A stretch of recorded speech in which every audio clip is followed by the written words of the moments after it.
Every person on the disc has an hourglass, unique to them, that is kept in Death's domain. This hourglass tracks your life, the sand slowly ebbing away as you age and draw closer to the end of your existence.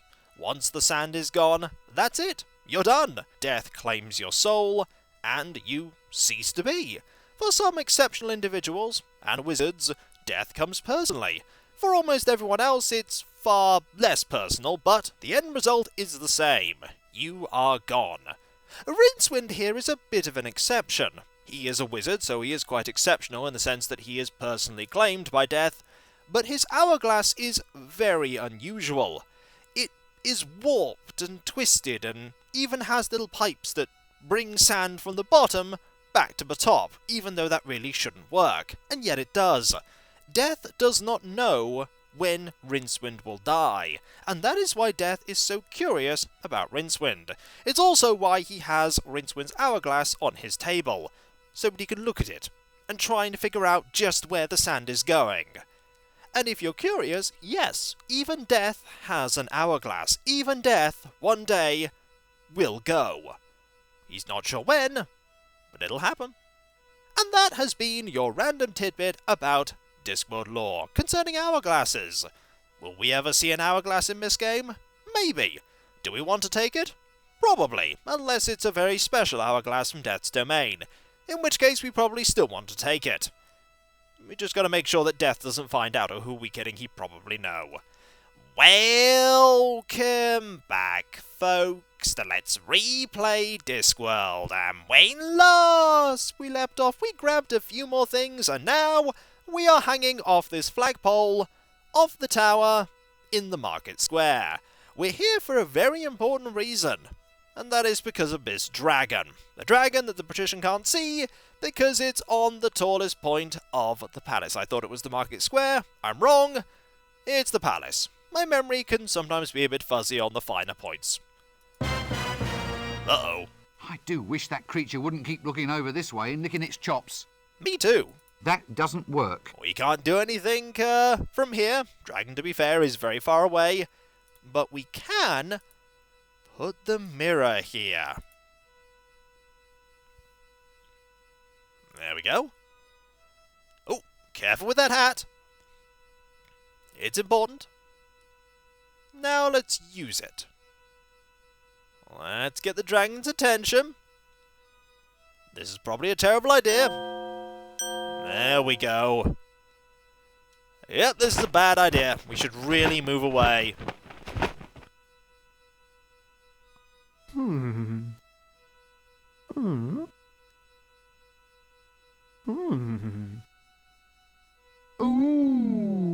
magnificent. Now get out there and slay them. Bye, mirror. Hey! Good positioning there, Luggage. As for us, we are fine. That doesn't work. Somehow. That doesn't work. Let's, how do we make our way back down? Do we... we single click. And then single click to the tower? That doesn't... No, we...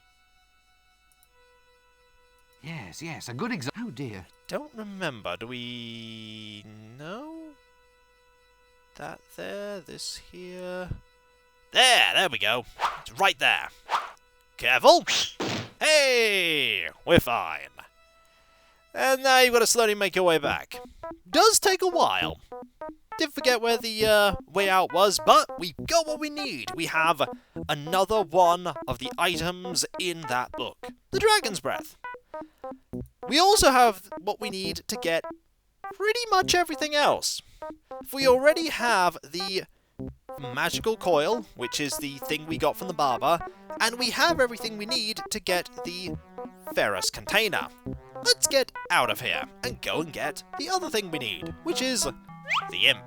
Then we need to get the staff. I know how to get that too, I think. More commotion! Calamity! Silly! Thrown on our behind! We need to keep going down this street and not go there. The game is actually good enough to stop you there so that you know there's something important. Also, that's a little unfortunate. There is a drain pipe here and a hole. I'm sure neither of these are going to be important. That drain pipe leads into the alchemist's shop. Maybe it's to let the fumes out or something. Possibly. Home to a common house mouse, if I'm not mistaken. We may be saying hi also. There's a shingle. It's a fish. Thomas Silverfish, alchemist extraordinaire. Hey, it's appropriate. Let's open this door. Hello! There's lots of stuff here. There's a fireplace, there's apparatus, a sink, flask, a strange box. Let's look at everything first. That looks a bit hot. Someone should do something about that. I think it's meant to be hot. There are some things best left unknown. Like what that apparatus does? I mean, it does look like a giant kettle. What's in here then? Looks like cooking oil. It may very well be. Looks like a little home for a very little creature. That's because it is. A cable release. I wonder what it releases. Let's have a look. Oh! That's what we want. Maybe it's a little home. It is. There is A cable release. you. An imp. It's exactly what we want. There's also apparatus, and there is the alchemist. I could watch that for hours. Please don't. It'll be a very long video. By the cut of his jib, I'd say the man's an alchemist. Well, either that or a professional jib cutter. Either way, we're gonna say hi. Eureka! I found it. Finally, it works. My Octo cellulose has been perfected. What works? Nothing. Nothing works at all. Oh, go on, you were saying something right now. No, I wasn't. It was all about Octo something. Shh! Not so loud. All right, but wizard's oath on this. You have to swear to keep all this a secret. Oh, all right. Well, What? well, let's hear it then. It's a secret oath. I promise I won't listen. No, that's no good. Tell you what, I'll have to say it in mime. Well, you can't say fairer than that. Anyway, here before you, you see a new age in entertainment. With my new Octo cellulose, I'll revolutionize the world. Think of it. Pictures that move. Eh? My fortune is made. Moving pictures will soon be the talk of the age. You've been standing too close to the boiling mercury again, haven't you? Every true genius has his vice. It helps us to get ahead. Putting your head in a vice is the best idea you've had all day. Moving pictures, how does it work? Well, the strips of Octo cellulose are transparent. When you paint on them and shine light through from behind, it projects a picture onto a wall. You just run the strip through a box filled with gears and springs. It's a bit noisy. The clicking noise is all part of the atmosphere. What paints the pictures? There's an imp inside this box. All I do is open up the window and the imp makes the pictures. He paints the frames as fast as I can wind the strips past him. An imp, eh? Anyway, what are you going to call this new system? I'm not sure. Well, it's easy enough. What is their most unique characteristic? They're moving pictures that click. Well, there you go. Call them that. Of course. Clickies. Thank you. Clickies? I don't think Rincewind was aiming for the clicking part of it. But yes, this alchemist has invented films. And we want that imp. But unfortunately, he won't let us take the imp. But you know what we can do? We can cause a distraction with this corn. What's the corn gonna do? Well, what happens if you put corn in, say, oil? Oh, he looks sneaky. Look at that. Suddenly... Aha! I have absolutely no desire to talk to that person at this time. Seems a bit concerned. By the cut of his jib, I'd say the man's an alk. Well, either that... We can look at this now, I think. Ah, Ah, banged corn. Yep. Can we take this now? Uh-oh. He's quite fast. And down the sink he's gone. And into the hole. Leave the camera alone. Okay, we can't get the camera right now, but we can go and get the imp. The imp is out here. And the imp is going to be a problem. That doesn't work. We can't reach in there. You're not mistaken. Oh, we're not mistaken about there being a mouse. Didn't know there was extra dialogue there at this point. Right, we need to lure out this mouse. Can we do it with a worm? Probably.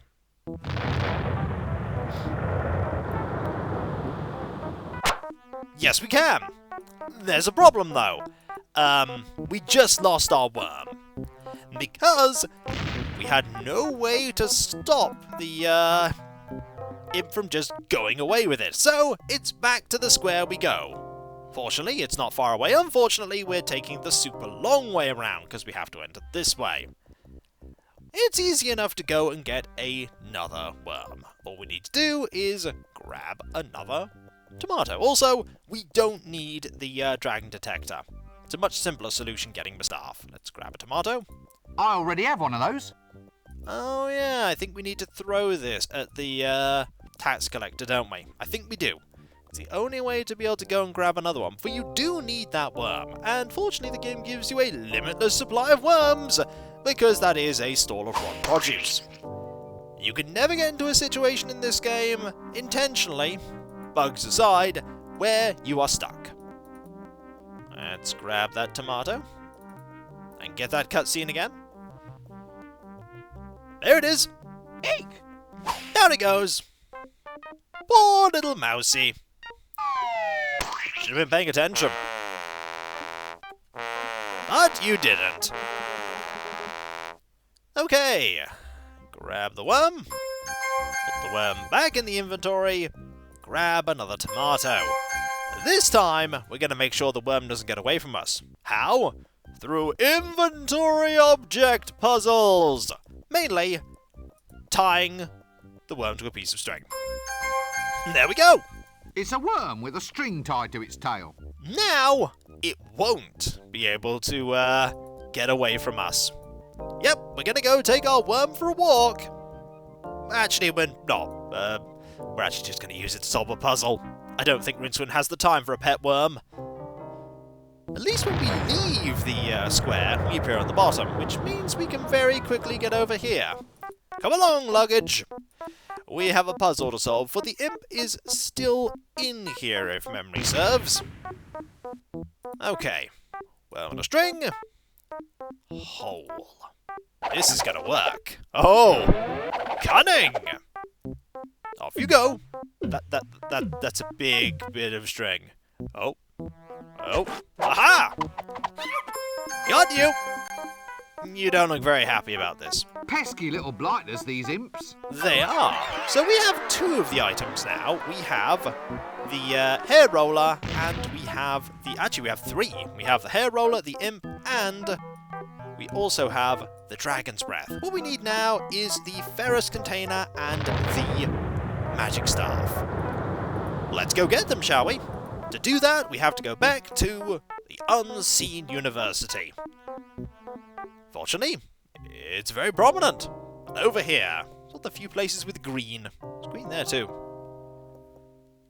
And we're back. We actually want to go to this path here. Or the other one. Either way, we want to get to the back of the building. Probably takes a while.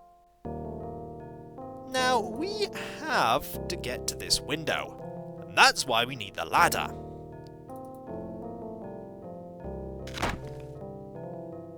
Which will bring us to...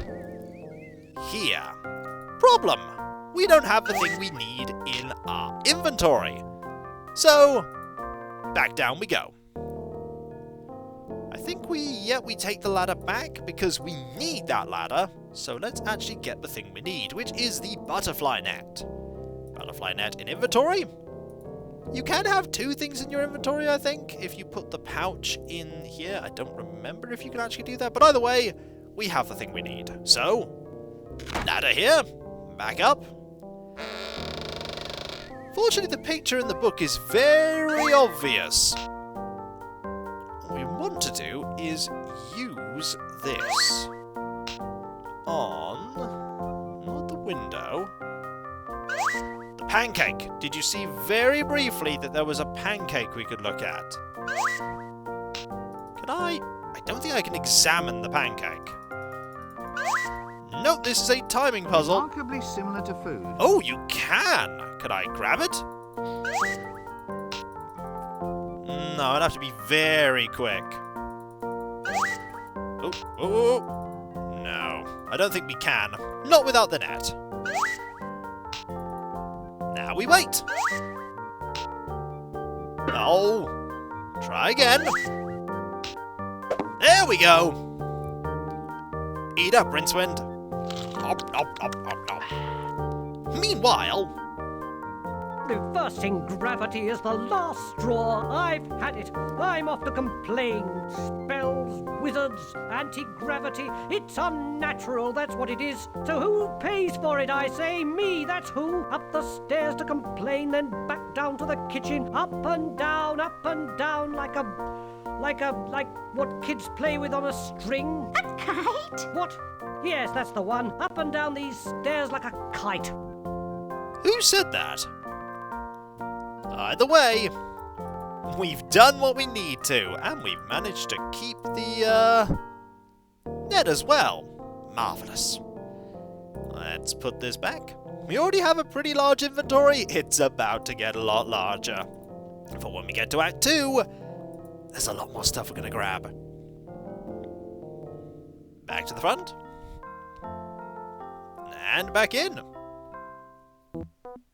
It is time to go and get 2 items. One of which may not actually be very useful, but then again the game is giving us the option to grab it, so it might be useful. I'm sure you saw that bunch of bananas. We can get another banana. Also, music's changed now. This place doesn't have the cook. Actually, I'd always pictured bananas as being a healthier kind of yellow. Ah well, we've got one anyway. Fruit with its own wrappings. No difference there. And the frying pan. Skilletus hoticus. Yes, I've seen one of these before. Let's take it. Frying pan is ours. Flat, heavy, metallic, and sheathed in those really hard-to-get-at grease stains. Do we really want the grease? Probably not. Either way, we've done it. Now, we need to go to the dining hall. For the item we actually need to swap for the staff is something we've had in our inventory for a very long time. The broom. I just need to get the timing right. When Windlepoons reaches for those bits of food, that's when we do it. Not then! Not then, he's zapping things right now. We can actually move while we have something in our inventory. This is good. Keep the staff highlighted. Fortunately, the hotspot for it is there. There we go. And wait for it. Perfect. We now have the staff. Here! It's got a knob on the end. Also, Windlepoons does not realise that we've swapped it round. He is very, very old. And so, we've got all the items we need to hand over to the Arch-Chancellor and get that dragon detecting device working. But before we do that, let's go in here. Oh, looks like the cook is not here, in fact. Let's stay out here, shall we? We don't want to loiter in the Arch-Chancellor's room. We don't want to be turned into a toad, after all. And so, when we come back, folks, we are actually very near the end of Act 1. Act 1 is very short. The later acts are a lot longer. And our inventory is remarkably small, considering. It's only got, what, 20 items? plus the one in our actual pockets, so that's 21. It's at least gonna double by the end of this game. It's at least gonna double. And the game's gonna get oh so much more complicated because of it. And yet it won't. Because for all of the moon logic the game has, everything has that internal consistency that makes it work. And the game does give you clues as to what you need to do. You just need to pay attention, be observant, and remember, you're on the disc, and specifically we're in ankh-morpork. And 1,000,000 to 1 chances happen 9 times out of 10 here. So are they really 1,000,000 to 1? Well yes, because it's the disc, and specifically ankh-morpork. And so, I'll catch you next time folks, for when we come back, getting to Act 2, and all of the craziness that entails. And so, I'll catch you next time folks, and I'll see you then. Later.